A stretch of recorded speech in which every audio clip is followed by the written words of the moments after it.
Gloria a Dios, gloria a Dios. Mis amados hermanos, buenas noches. Dios les bendiga. Gloria al Señor. Diga conmigo, diga, la autoridad de la palabra de Dios. Gloria al Señor. Aleluya. La autoridad de la palabra de Dios. Eso es lo que estamos estudiando. El jueves dimos la primera parte y hoy vamos a dar la segunda parte de este tema. La Biblia es nuestra máxima autoridad de fe y conducta. En primer lugar, porque la Biblia es la palabra inspirada de Dios. Si bien es cierto que la Biblia fue escrita por seres humanos, por hombres, no fueron cualesquiera los que la escribieron. Y tampoco los que escribieron la Biblia colocaron en ella sus propias ideas o pensamientos. La Biblia dice que los hombres santos de Dios fueron inspirados, fueron guiados por el Espíritu Santo a colocar las ideas y pensamientos y palabras que Dios quería que apareciesen en la Biblia. Entonces eso hace de la Biblia, desde Génesis 1:1 hasta Apocalipsis 22:21, que sea la palabra de Dios. Diga conmigo, diga, mi Biblia es la palabra de Dios. En segundo lugar, la Biblia es la máxima autoridad de fe y conducta para los cristianos, porque la Biblia es más que suficiente para equiparnos para una vida de fe y santidad delante de Dios. Dijimos y enfatizamos que no necesitamos otro libro nuevo excepto la Biblia para edificar una vida de fe y de santidad que glorifique a Dios, que nos beneficie a nosotros y que pueda ayudar a las personas que están a nuestro alrededor. Esta noche deseo hablar de la autoridad de la palabra de Dios a través del ejemplo de la relación que nuestro Señor Jesucristo tuvo con las escrituras sagradas del Antiguo Testamento. Sin duda alguna estarán de acuerdo conmigo en que nuestro Señor Jesucristo es el gran referente de nuestra fe. Se nos dice en la carta a los Hebreos que pongamos nuestros ojos en Él, quien es el autor y el consumador de nuestra fe. Y por eso esta noche te invito para que pongas tus ojos en Jesús y veas cómo se relacionó nuestro Señor con las escrituras, y para que tú hagas lo mismo. Vamos a considerar 5 maneras de cómo nuestro Señor se relacionó con las escrituras. Pero antes de iniciar cada uno de estos puntos, permítame yo haga una oración por nosotros. Padre, estamos aquí en el nombre de nuestro Señor Jesucristo. Estamos sometidos a la presencia del Espíritu Santo. Espíritu Santo, soy consciente de que no tengo en mí mismo la capacidad de comunicar lo que tú has puesto en mi corazón esta noche.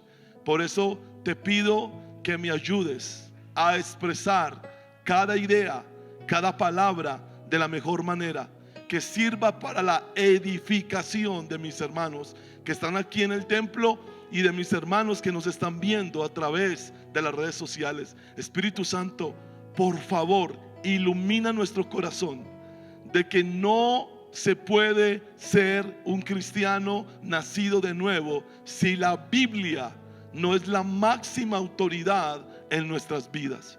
Te lo ruego en el nombre de Jesús. Amén y amén.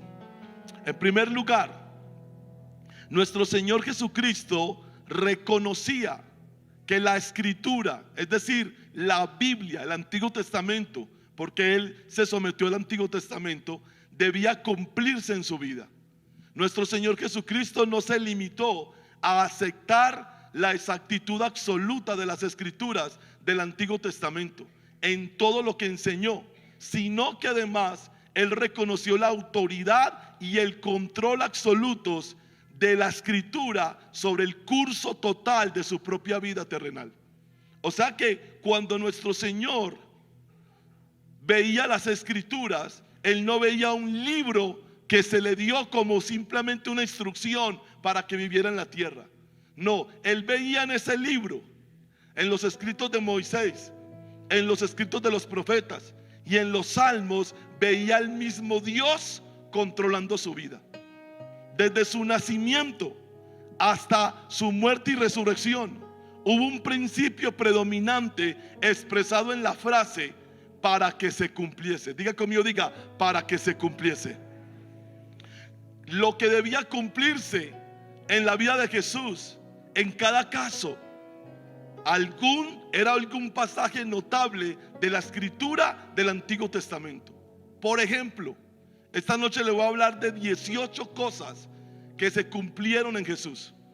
Por ejemplo, la Biblia registra específicamente que cada uno de los siguientes incidentes en la vida terrenal de nuestro Señor tuvo lugar en cumplimiento de las escrituras del Antiguo Testamento.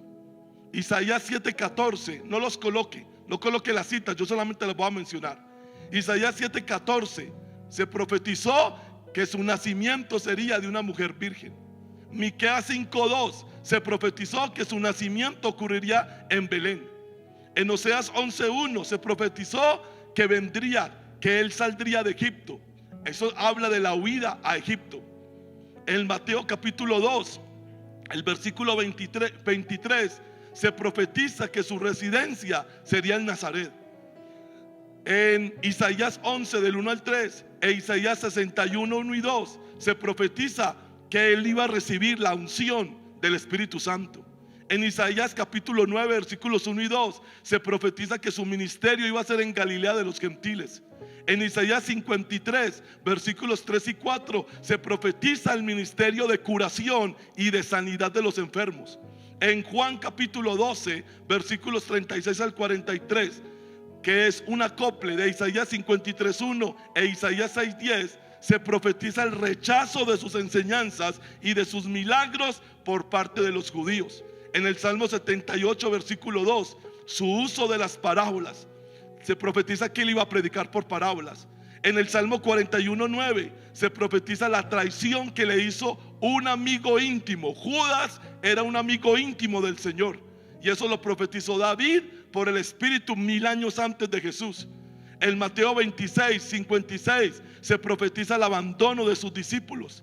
En el Salmo 35:19, en el Salmo 69:4 se profetiza el odio sin motivo del que fue víctima nuestro Señor. En Isaías 53:12 se profetiza su condena con criminales. Porque Jesús murió con un ladrón a la derecha y otro a la izquierda, porque el profeta Isaías, inspirado por el Espíritu Santo, lo dijo. En el Salmo 22:18 se profetiza que los soldados iban a repartir sus vestidos por suertes. Cuando Jesús estaba en la cruz, Jesús podía ver a los soldados que lo custodiaban jugando un juego para ver quién se quedaba con sus vestidos. ¿Por qué pasó eso? Porque era profético. El Salmo 22:18 lo profetizó. En Juan 19:28 nos dicen que en el Salmo 69:21 se profetizó el ofrecimiento de vinagre para calmar su sed. En Juan 19:36 y 37, que es una referencia del Salmo 34:20 y de Zacarías 12:10, se profetiza que iba a ser traspasado su cuerpo sin que sus huesos se quebraran.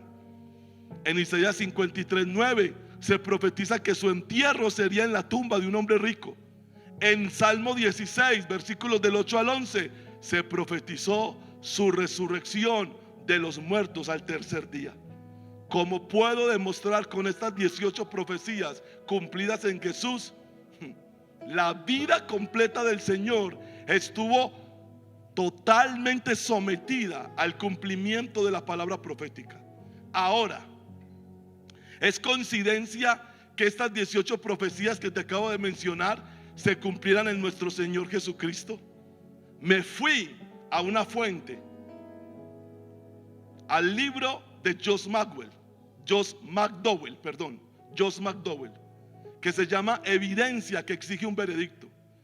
Y en el libro de Josh McDowell, él se refiere a otro libro de un señor Stoner que nos habla de las probabilidades que 8, yo te hablé de 18, que 8 profecías se puedan cumplir, profecías con antelación a 1000 años, se puedan cumplir en una persona en nuestros días. Lo voy a repetir, lo voy a leer. Este material es del libro Evidencia que exige un veredicto, de Josh McDowell. Las siguientes probabilidades son tomadas de Peter Stoner. en el libro La Ciencia Habla de Moody Express de 1963 para mostrar que la coincidencia se elimina por la ciencia de la probabilidad. El señor Stoner dice que usando la ciencia moderna de la probabilidad en referencia a 8 profecías, yo te hablé de 18, a 8 profecías, encontramos que la probabilidad que cualquier hombre que haya vivido hasta nuestros tiempos y haya cumplido las 8 profecías es de 1 entre 1017. Esto sería 1 entre 100 trillones de probabilidades. Para que nosotros podamos comprender esta abrumadora probabilidad, el señor Stoner lo ilustra suponiendo que tomáramos 1017 billones de monedas de plata de $1 y con ellas cubriéramos la superficie del estado de Texas. Estas monedas cubrirían todo el estado a una profundidad de 2 pies, aproximadamente 61 centímetros. Ahora marquemos uno de estos dólares de plata y revolvamos toda la masa de monedas completamente sobre todo el estado. Vendémosle los ojos a un hombre y digámosle que encuentre el dólar marcado, pero deberás coger ese dólar que se marcó.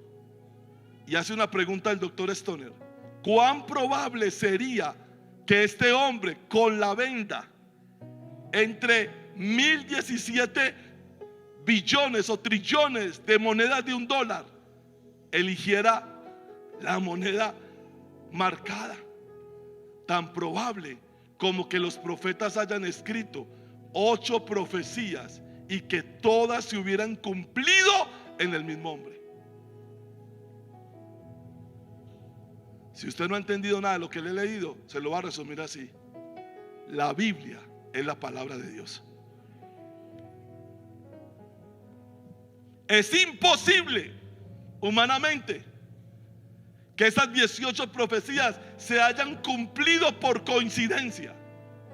En la vida de Jesús, a través de la escritura, entonces vemos: 1, la soberanía del Padre; 2, la providencia del Padre. Fue el Padre quien se encargó que profecías de 1500 años, profecías de 1000 años, profecías de 800 años se cumplieran en detalle en la vida de nuestro Señor Jesucristo. Y Jesús reconocía esa autoridad de la escritura sobre su propia vida. Ahora yo le hago una pregunta: si Jesús reconocía la autoridad de la escritura profética sobre su propia vida, ¿cómo podemos llegar a nosotros a creer en lo más mínimo que si nosotros no reconocemos la autoridad de la Biblia en nuestras vidas y nosotros pretendemos hacer lo que nos venga en gana, nos va a ir bien? ¿Sabe para qué sirve todo lo que le estoy diciendo en este momento? Para que usted deje de desobedecer la Biblia pensando que le va a ir bien. No le va a ir bien. Pero hay 2 pasajes que voy a compartir con ustedes en este punto de estudio que para mí son impresionantes. Mire la conciencia que Jesús tenía sobre la escritura. Lucas capítulo 22 versículo 35 al 37. Y Jesús le dijo a sus discípulos: cuando os envié sin bolsa, sin alforja y sin calzado, ¿os faltó algo? Ellos dijeron: nada. Y les digo: pues ahora el que tiene bolsa, tómela, y también la alforja. Y el que no tiene espada, venda su capa y compre una. Porque os digo, ojo lo que sigue, porque os digo que es necesario que se cumpla todavía en mí aquello que está escrito. Y que era lo que se debía cumplir, y fue contado con los inicuos. Los inicuos aquí son los 2 ladrones que iban a morir con él. Isaías 53:12, escrito por el profeta 780 años antes de que pasara esa cena, dijo Isaías 53:12: por tanto, yo le daré parte con los grandes y con los fuertes repartirá despojos, por cuanto derramó su vida hasta la muerte. ¿Cómo murió Jesús? Desangrado en una cruz. Derramó su vida hasta la muerte y fue contado con los pecadores. Hermano, era imposible que un tipo llamado Isaías viera con 780 años de anticipación a nuestro Señor muriendo desangrado entre dos ladrones. Y fue contado con los pecadores. Y Jesús en la última cena le dice a ellos: prepárense, porque todavía no se ha cumplido, pero se va a cumplir sobre mí la palabra que está profetizada. Y yo te pregunto esta noche: ¿qué estás esperando tú en esta tierra? Yo te voy a decir que estoy esperando yo: que se cumpla lo que Dios dijo, porque lo que Dios dijo tiene cumplimiento. ¿Alguien está aquí conmigo esta noche? Volvamos a Lucas 22:37. Y después les dice: porque lo que está escrito de mí tiene cumplimiento. Nuestro Señor Jesucristo nunca esperó que le sucediera nada en su vida fuera de lo que Dios había dicho por medio de los profetas en el Antiguo Testamento.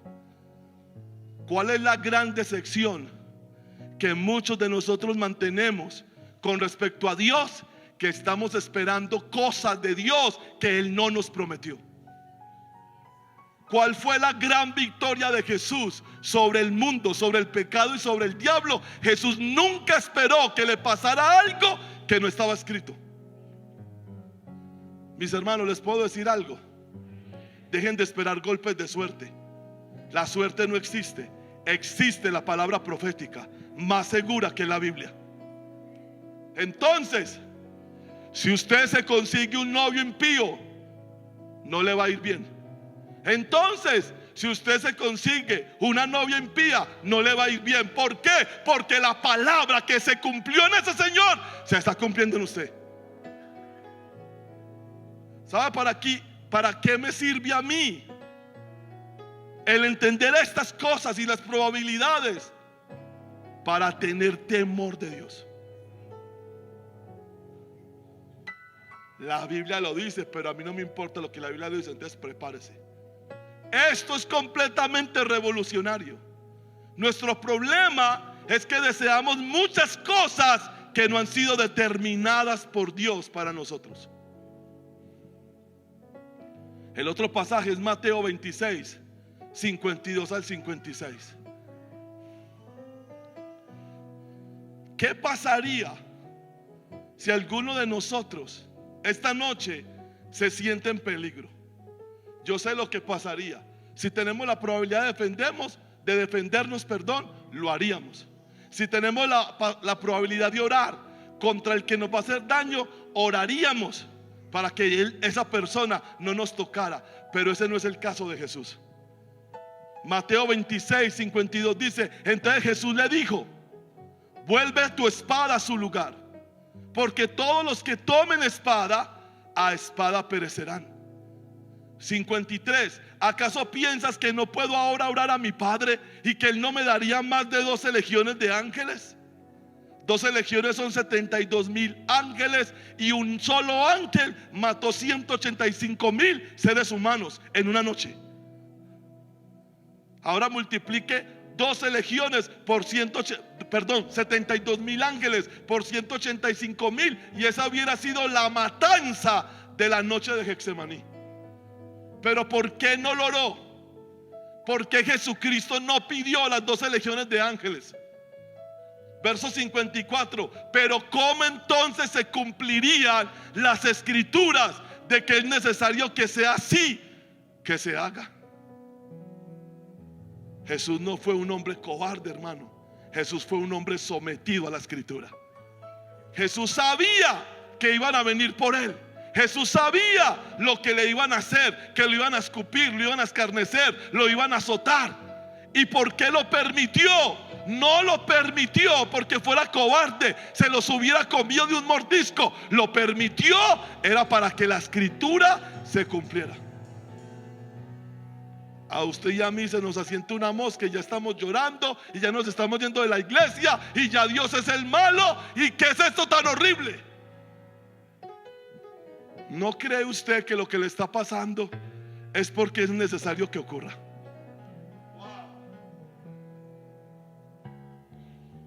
Yo creo que este año es el año de las probabilidades. ¿Y dónde está eso en la Biblia? ¿Dónde está que el 2024 es el año de puertas abiertas en la Biblia? Bueno, no está en la Biblia, pero es que lo dijo el pastor que yo escucho. Te voy a cantar esta canción. Otro año, ¿qué pasa? Y te vas a quedar esperando, porque eso no lo dijo Dios. Jesús no fue ni débil ni un cobarde, sino un hombre perfecto que se sometió hasta el más mínimo detalle a las escrituras inspiradas. Mis amados hermanos, fue más importante para nuestro Señor que se cumpliera la escritura en su vida, aunque eso significara perder la vida a su seguridad personal. ¿Pero por qué Dios permitió esto? Porque la Biblia dice que es necesario que por muchas tribulaciones entremos al reino de Dios. Dígame, ¿dónde la Biblia nos promete a nosotros una vida sin adversidad? Dígame, ¿dónde la Biblia le promete a usted que usted nunca se va a enfermar, que usted nunca se va a morir, o que usted nunca va a pasar por momentos de escasez? O sea que ese evangelio que nos han vendido por años es un falso evangelio. ¿Por qué? Porque es un evangelio que no respeta el cumplimiento de la palabra. En aquella hora Jesús dijo a la gente: como contra un ladrón habéis salido con espadas y con palos para prenderme. Cada día me sentaba con vosotros enseñando en el templo y no me prendisteis. Mas todo esto sucede porque yo soy muy de malas. No. Mas todo esto sucede porque ustedes son muy malos. No. Mas todo esto sucede para que se cumplan las escrituras de los profetas.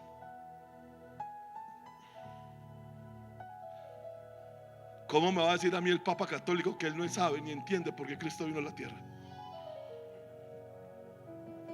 O sea, aquí dice: mas todo esto sucede para que se cumplan las escrituras de los profetas. ¿Por qué fue azotado? ¿Por qué le colocaron una corona de espinas?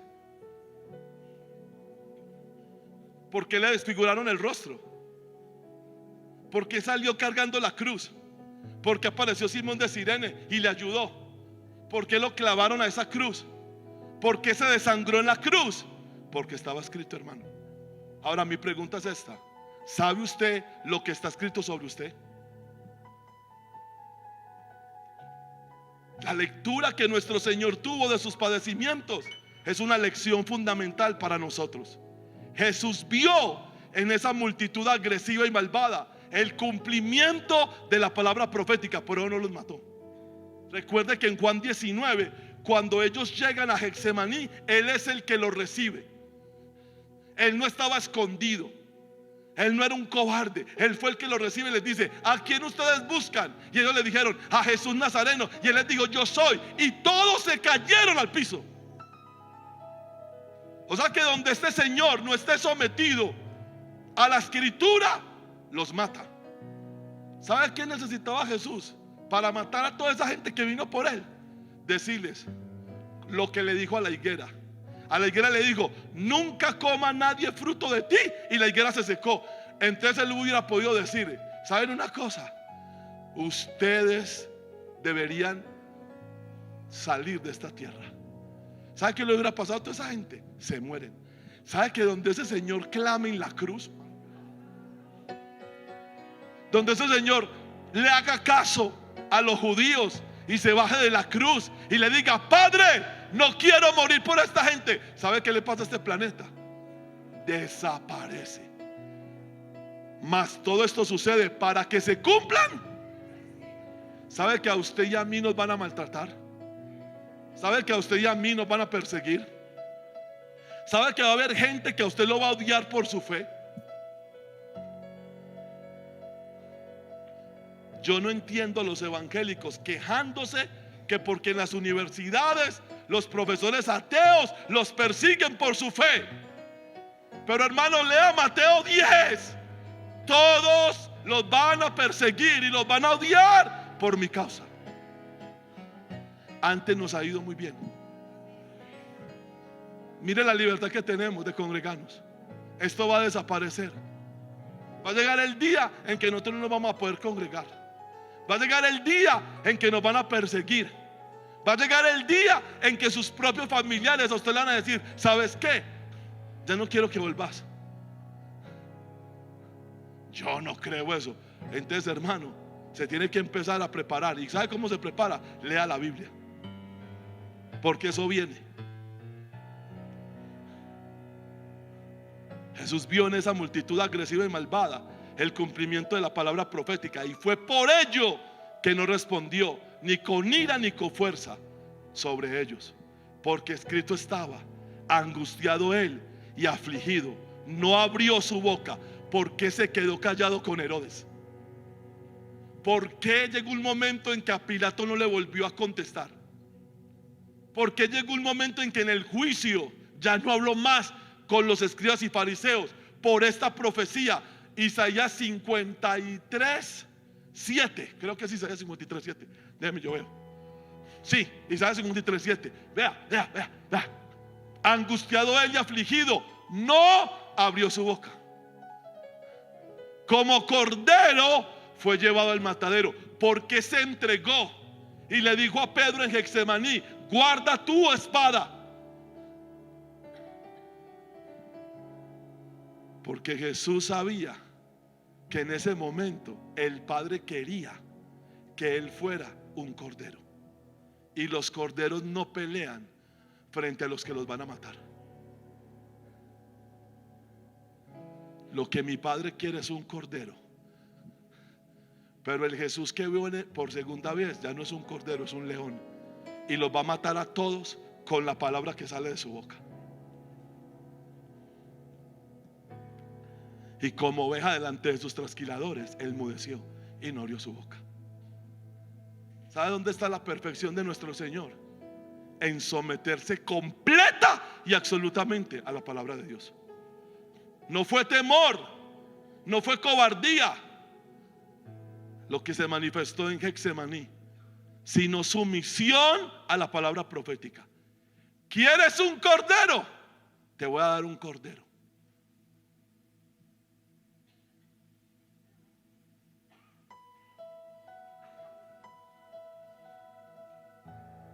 Por eso lo único que le dijo al que lo golpeó injustamente cuando estaban en el juicio con el sumo sacerdote es: si he hablado mal, dime en qué está el mal, y si no he hablado mal, ¿por qué me golpeas? ¿Sabe cuál es nuestro problema? Y yo me pongo de primero. Nosotros queremos ser ovejas cuando nos llaman a ser leones, y queremos ser leones cuando tenemos que ser ovejas.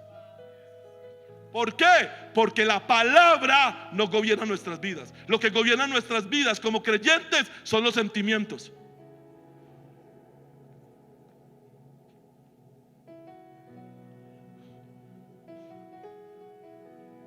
Entonces, ¿cuál es la primera lección?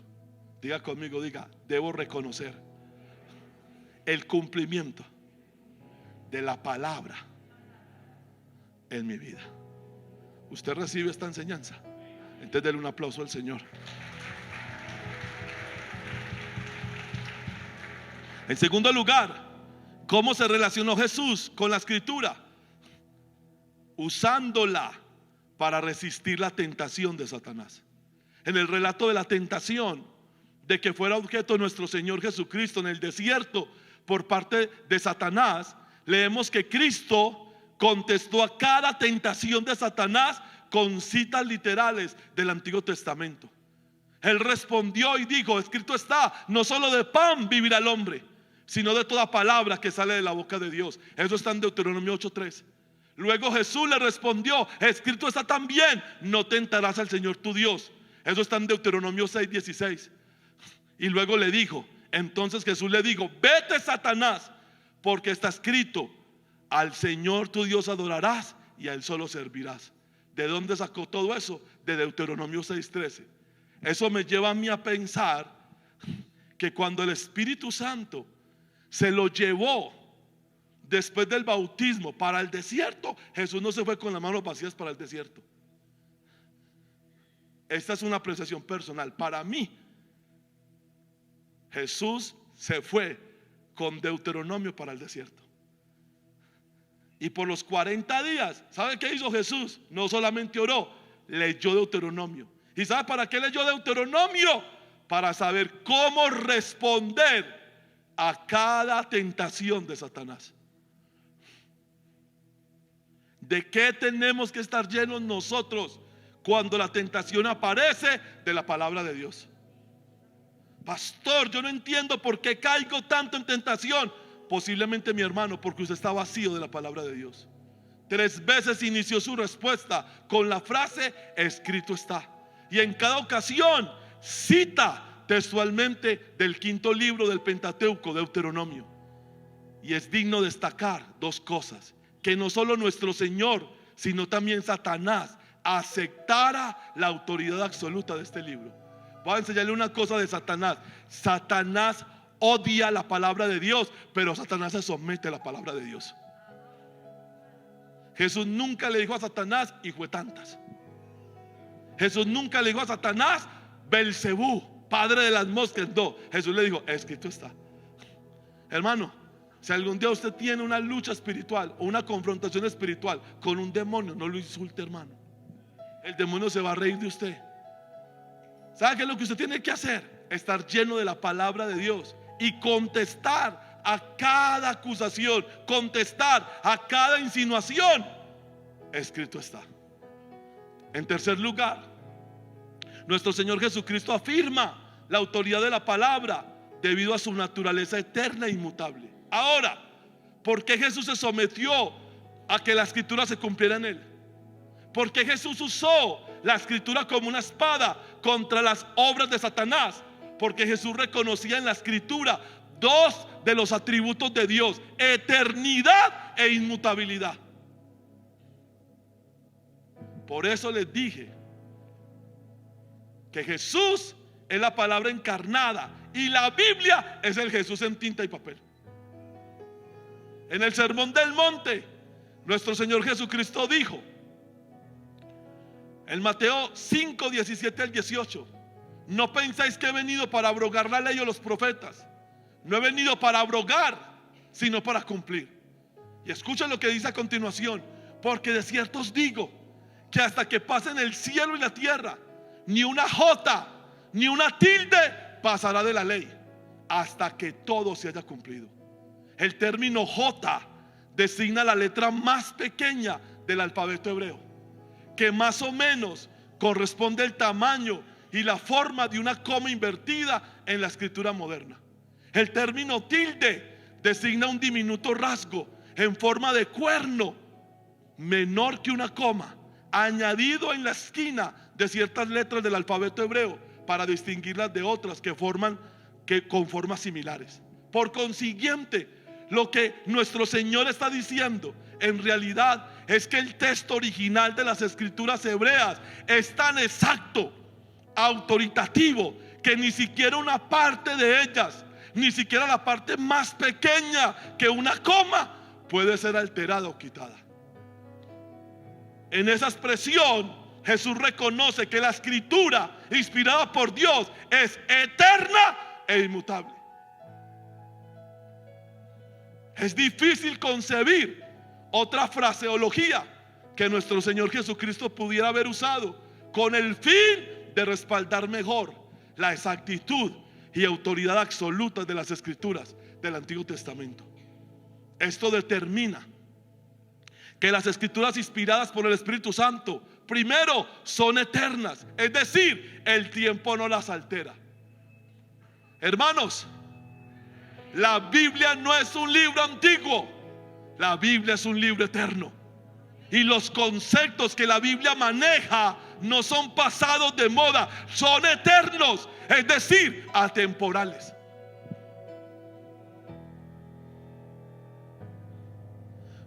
Por eso usted se puede sentar, usted como cristiano, a hablar con cualquier persona, y no importa la verborrea filosófica que esa persona maneje. Usted con 5 escrituras de la palabra de Dios desbarata lo que sea. ¿Por qué? Porque la filosofía humana es de acuerdo a la moda. Ahora está de moda los movimientos progresistas. En 50 años esa moda va a pasar. Y lo que ahora se apoya y lo que ahora se aplaude, en 50 años, si Cristo no ha venido, lo van a condenar. Yo me imagino a esos niños, cuando sean adultos, diciéndoles a las mamás y a los papás de esta época: y usted era lesbiana, y no solamente usted era homosexual o lesbiana, usted se tomaba fotos y las montaba en el Facebook. Porque todo conocimiento humano es temporal, es decir, está suscrito a un tiempo, y Satanás lo sabe. Por eso Satanás siempre saca las mismas mentiras de tiempo en tiempo.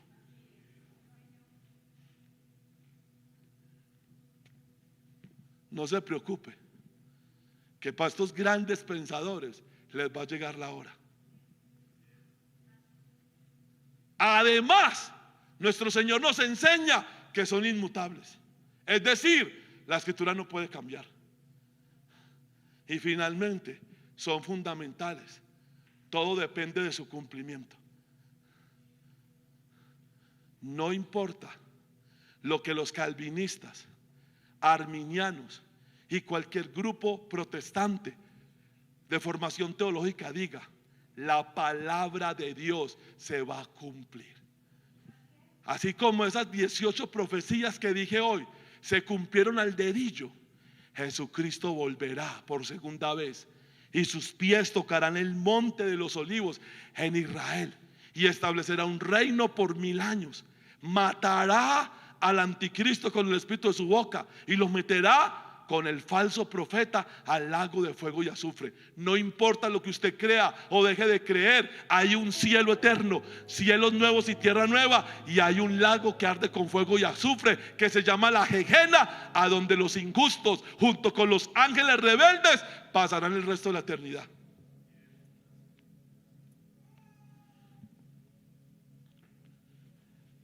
Y no coma cuento. No importa lo bueno que sea una persona en la tierra, si no tiene a Cristo, irá al infierno. Porque eso es lo que la palabra de Dios dice. La salvación no es por la bondad humana, la salvación es por la obra de Jesús. ¿Quién gobierna tu vida? Yo espero que la gobierne la palabra de Dios. En cuarto lugar, nuestro Señor Jesucristo afirma la autoridad de la palabra para explicar que nuestro comportamiento como creyentes debe estar afianzado en la Biblia y no en las tradiciones humanas. Y voy a decirle algo: no solamente los católicos romanos tienen tradiciones antibíblicas, también muchas iglesias evangélicas están llenas de tradiciones que no se sostienen en la palabra de Dios. Durante todo su ministerio de enseñanza en la tierra, Él mantuvo constantemente la misma actitud hacia las escrituras del Antiguo Testamento. Por ejemplo, leemos que cuando los fariseos plantearon la pregunta acerca del matrimonio y el divorcio, nuestro Señor Jesucristo contestó refiriéndolos a los primeros capítulos del Génesis. Vamos a ver Mateo 19, versículo 3. 3, por favor. Entonces vinieron a él los fariseos tentándole y diciéndole: es lícito al hombre repudiar, es decir, divorciarse de su mujer por cualquier causa. Versículo 4. Él respondiendo les dijo: ¿no habéis leído? ¿No habéis qué? O sea que todo lo que Dios quiere que usted sepa, ¿cómo usted lo adquiere? ¿No habéis leído que el que los hizo al principio, varón y hembra los hizo? Déjelo ahí, déjelo ahí. Ahí hay varias cosas que resaltar. Primero, Jesús no era evolucionista, era creacionista. El que, mire, el que los hizo. ¿Y cuándo los hizo? Al principio. O sea que aquí nunca ha habido una evolución. O sea que nosotros no venimos del mico. Hay algunas personas que se parecen a los micos, pero no son micos.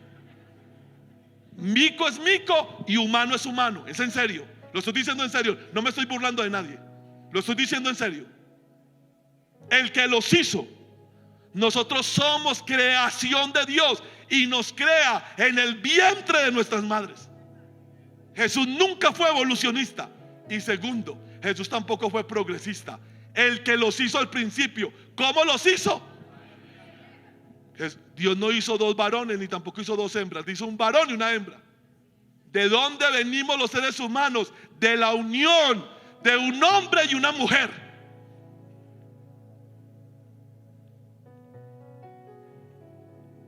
Alguien en alguna oportunidad me dijo: Jesús no atacó el homosexualismo. No, le paré poquito esto. Versículo 5. Y dijo: por esto el hombre dejará padre y madre. Por eso si usted sigue viviendo con sus suegros, se le van a tirar en el matrimonio. No se ría, que es verdad, véalo aquí. Por esto el hombre dejará padre y madre, se unirá a su mujer y los dos serán una sola carne. Por eso es que las suegras no deben mantenerse en la casa ni del hijo casado ni de la hija casada. Vaya de visita, pero no se mantenga. Aquí estoy dando ya la consejería matrimonial. Versículo 6. Así que no son ya más dos, sino una sola carne. Por eso no puede fornicar.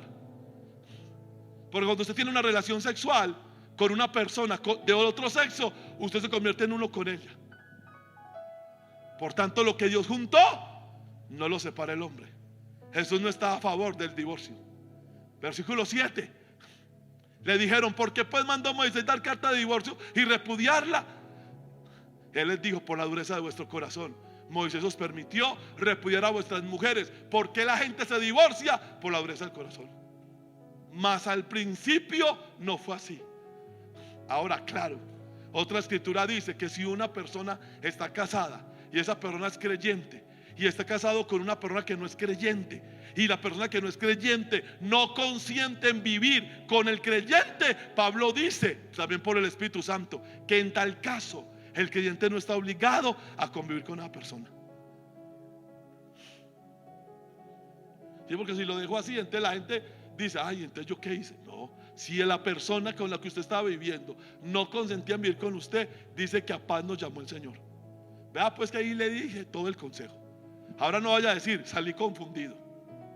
Si se confundió es porque se durmió. Versículo 9. Y yo os digo que cualquiera que repudia a su mujer, salvo por causa de ¿qué? ¿Cómo empezó el argumento? Empezó con los fariseos preguntándole: ¿es lícito repudiar, divorciarse de la mujer por cualquier causa? El único causal, ojo, el único causal de divorcio legítimo delante de Dios es que tu cónyuge te haya sido infiel. Ahí está. Salvo por causa de fornicación, porneia, y se casa con otra adultera. O sea, si yo dejo a Alba sin que ella me sea infiel y me caso con otra persona, con otra mujer, yo adultero, y la que se casa conmigo adultera. Por eso, si usted tiene un novio, pregúntele: venga, ¿qué fue lo que pasó? No, es que ella me fue infiel. Asegúrese que sí le haya sido infiel, porque si no, usted está en adulterio. Eso es el mandamiento de Jesús. Y el que se casa con la repudiada adultera.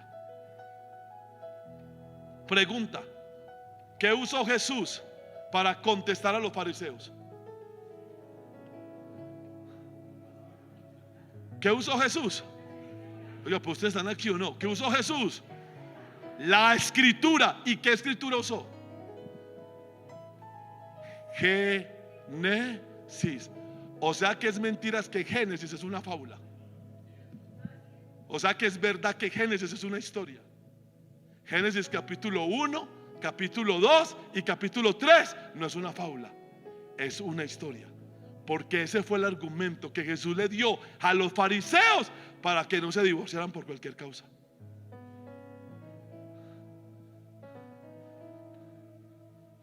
Y presentó su respuesta con la pregunta: ¿no habéis leído que el que los hizo al principio, varón y hembra los hizo? La frase al principio constituye una referencia directa al libro de Génesis, puesto que ese es su título en hebreo. Además, cuando los saduceos, que no creían en la resurrección, formularon la pregunta sobre la resurrección de los muertos, nuestro Señor Jesucristo les contestó refiriéndolos al relato de Moisés ante la zarza ardiente en el libro de Éxodo, capítulo 3, versículo 6. ¿Cómo hizo con los fariseos? ¿Cómo hizo, perdón, con los fariseos? Replicó en forma de pregunta. Mateo 22, 32. ¿No habéis leído lo que os fue dicho por Dios cuando dijo: yo soy el Dios de Abraham, el Dios de Isaac y el Dios de Jacob? ¿Cuál era el problema de los fariseos? Ustedes no creen en la resurrección, no porque ustedes tienen una mente más avanzada, no porque ustedes no son retrógradas, sino porque ustedes desconocen las escrituras y el poder de Dios. Pastor, usted me va a decir a mí que usted cree que Dios creó todo de la nada. Pues claro que sí. Dios creó todo de la nada. ¿Con qué? Con el poder de su palabra y su espíritu. Por eso Dios es soberano sobre todo lo que creó. Aquí nuestro Señor Jesucristo cita de Éxodo 3:6. Pero notemos que al citar estas palabras escritas por Moisés cerca de 15 siglos antes, 1500 años antes, nuestro Señor dijo a los saduceos de su día: ¿no habéis leído lo que os habló Dios? Observa que en la frase os fue dicho por Dios, nuestro Señor Jesucristo no consideró estos escritos de Moisés como un simple documento histórico del pasado, sino más bien como un mensaje vivo, actualizado y autorizado, directo de Dios para el pueblo de su tiempo. El paso de 15 siglos no había privado al relato de Moisés de su vitalidad, su actitud y su autoridad.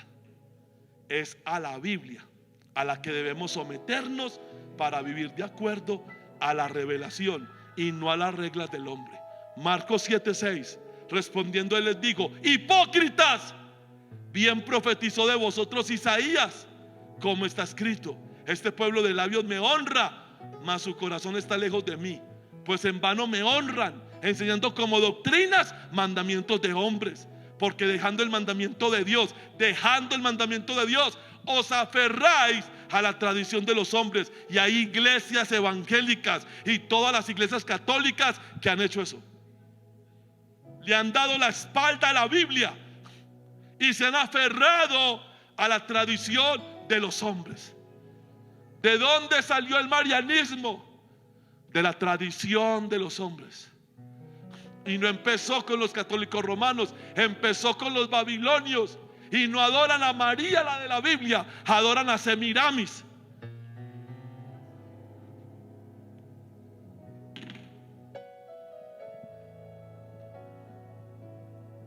Hay iglesias donde es más importante la tradición de los pastores que la palabra de Dios.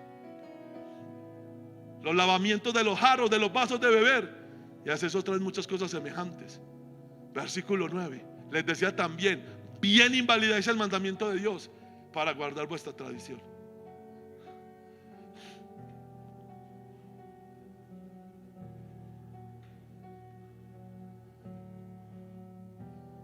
En quinto lugar, nuestro Señor Jesucristo afirma finalmente la autoridad de la palabra de Dios por ser el instrumento divino del juicio. Y mis hermanos,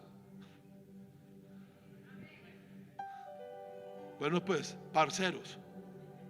Pues ustedes no responden hermano, entonces parceros.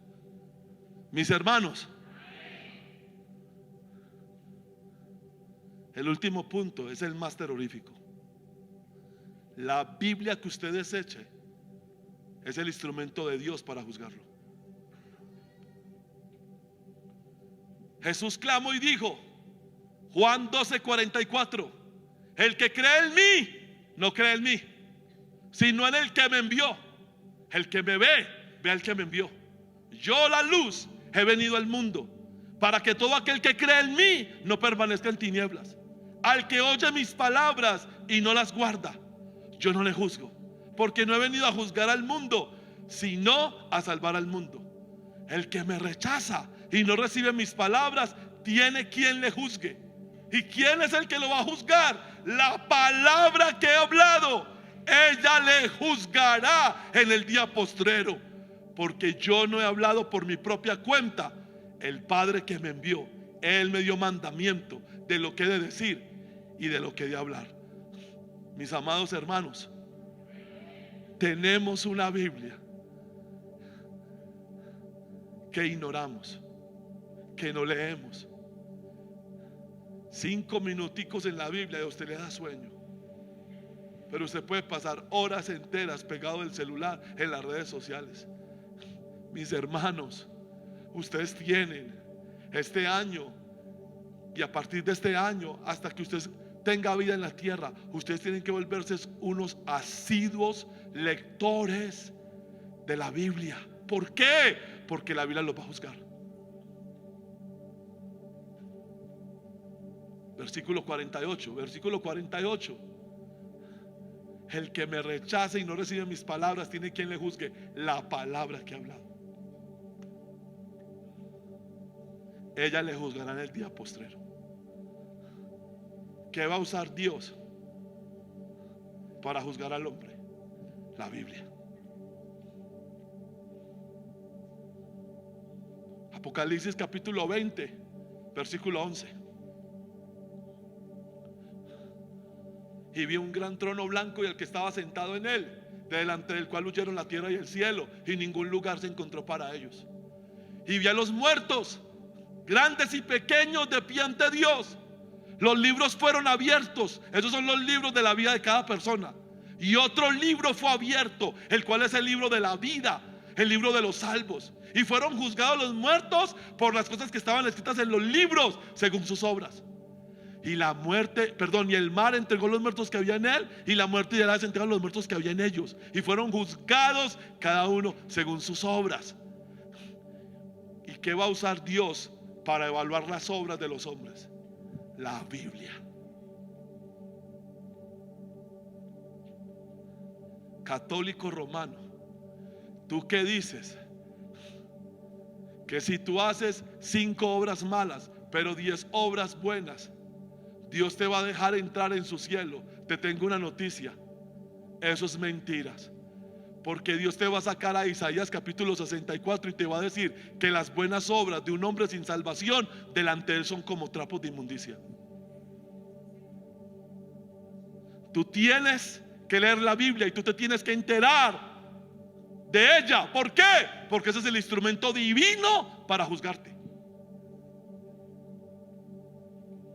Dios siempre ha jugado con las cartas abiertas.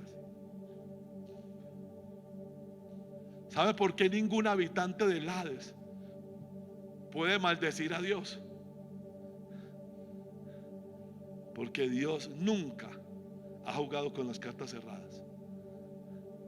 Adán, de todos los árboles del huerto puedes comer, pero del árbol de la ciencia del bien y del mal, el que está en la mitad, no lo puedes comer.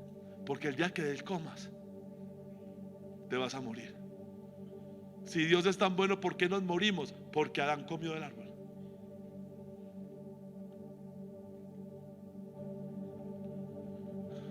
Y la muerte y el Hades fueron lanzados al lago de fuego. Esta es la muerte segunda. Y el que no se halló inscrito en el libro de la vida. Y aquí aparece la Biblia. Cuando los millones le digan: pero Señor, ¿por qué yo no estoy anotado en el libro de la vida? Él va a sacar la Biblia y le va a decir, yo le digo por qué. Porque Juan 3:16 al 19 les dije por medio de mi Hijo Jesús, luego por el apóstol Juan, y de los dejé consignados por más de 2000 años, que mi Hijo iba a dar la vida, porque yo lo envié para que diera la vida para todos aquellos que en él creyeran, no se perdieran, sino que tuvieran vida eterna. Pero usted no está anotado en el libro de la vida, porque siga leyendo de ahí para abajo. Juan 3:18, Juan 3:18, Juan 3:18, Juan 3:18. El que en él cree no es condenado, pero el que no cree, el que no cree, ahí está, ahí está, ya ha sido condenado. Por eso usted no está anotado aquí, porque usted no creyó. Pero es que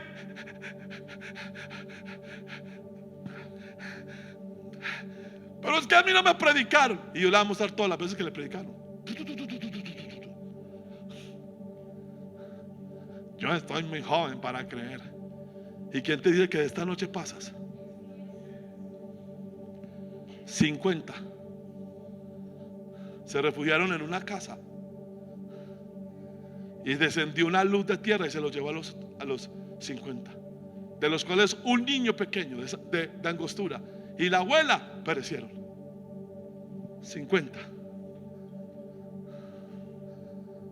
no estaban haciendo nada malo, se estaban refugiando de la lluvia.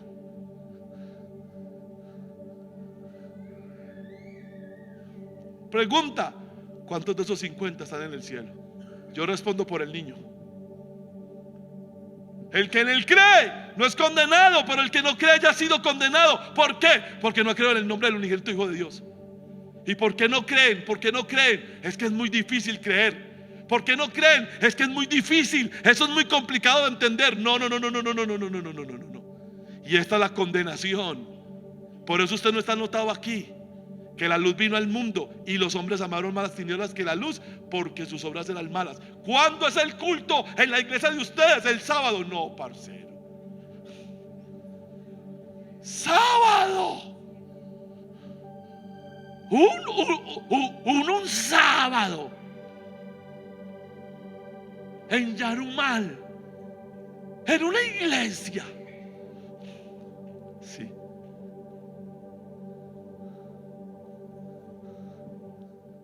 Amaron más las tinieblas que la luz. ¿Y por qué amaron más las tinieblas que la luz? No sean tímidos. No sean tímidos. Lean duro. Porque sus obras, ¿qué? Entonces, ¿por qué la gente no viene a la iglesia? Porque es muy largo. Es más largo la fiesta que ahora van a hacer en Vinotinto. ¿Sabe por qué sé que es más largo? No porque yo oye, sino porque mi casa queda a media cuadra de ellos. Y a veces cuando estoy haciendo los sermones para Pontezuela, ellos todavía están bebiendo y tomando licor. Bebiendo y tomando licor es lo mismo, ¿cierto?